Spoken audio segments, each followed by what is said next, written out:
Hello. This is not a video I thought I'd be making, but as pertains to present situations around the internet and the utter nonsense that said discourse is about, I figured I might as well throw my hat into the ring myself with my opinion on the matter.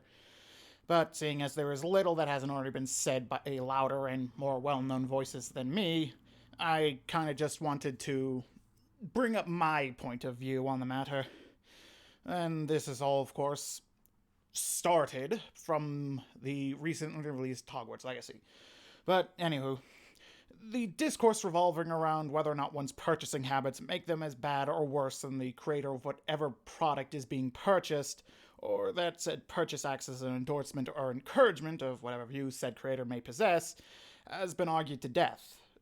To my point of view, no, buying or using money towards any product or concept is not an endorsement that you believe in whatever created that. Like, you know what I mean.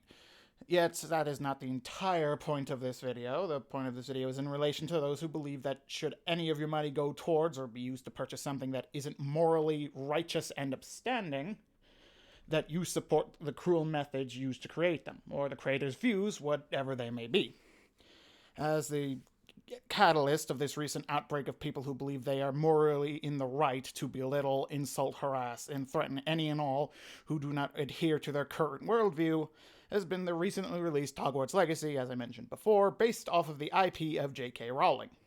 It would be disingenuous not to bring up mention of her own views, which have served to be the root cause of this outrage.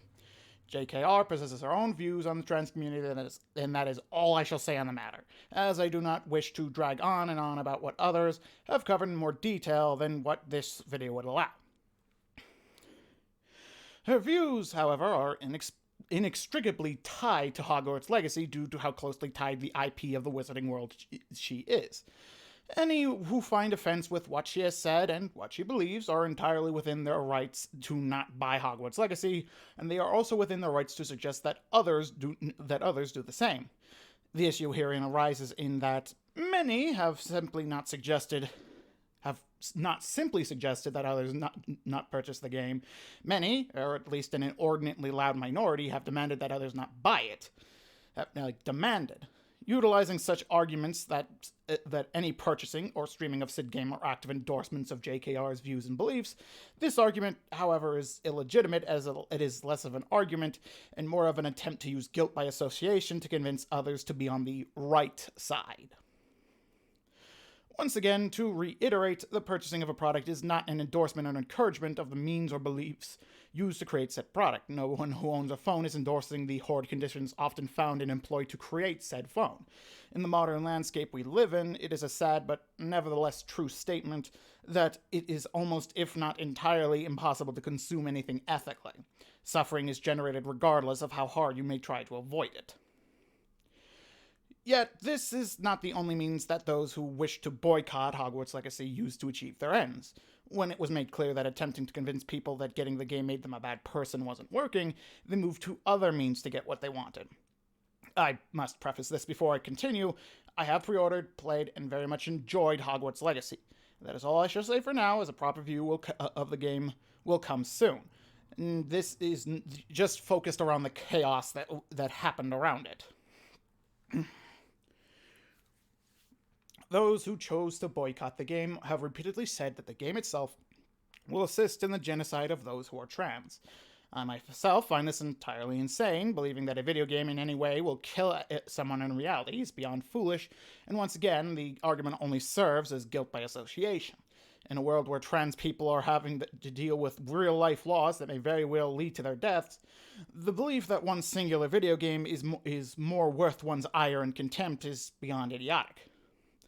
As for the boycotters' other attempts to dissuade people from playing or enjoying the game, the most glaring method has been to harass and bully any and all who attempt to make content about Hogwarts Legacy. From streamers to YouTubers to people whose job is to review whatever games come out, have been subject to cruel behavior, insults, and bullying by those by those attempting to claim moral superiority. Is very hypocritical, I find. I struggle to understand if they truly believe themselves to be in the right, or if this is more a means for them to feel good about themselves while being the most disgusting gutter trash of a human imaginable. Thus brings us to the crux of the video, the self-destructive reality of armchair activism.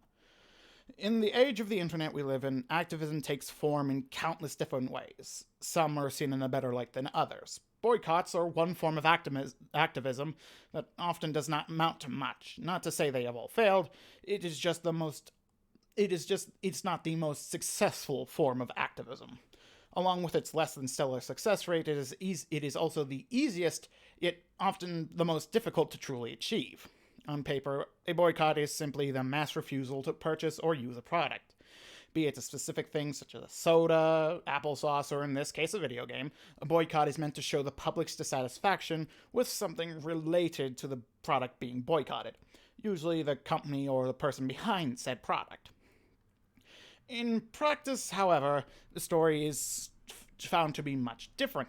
Boycotts only truly work as they are intended should the mass majority of the public be behind it. Of course, finding enough like-minded people to ensure the success of a boycott in today's world is increasingly difficult.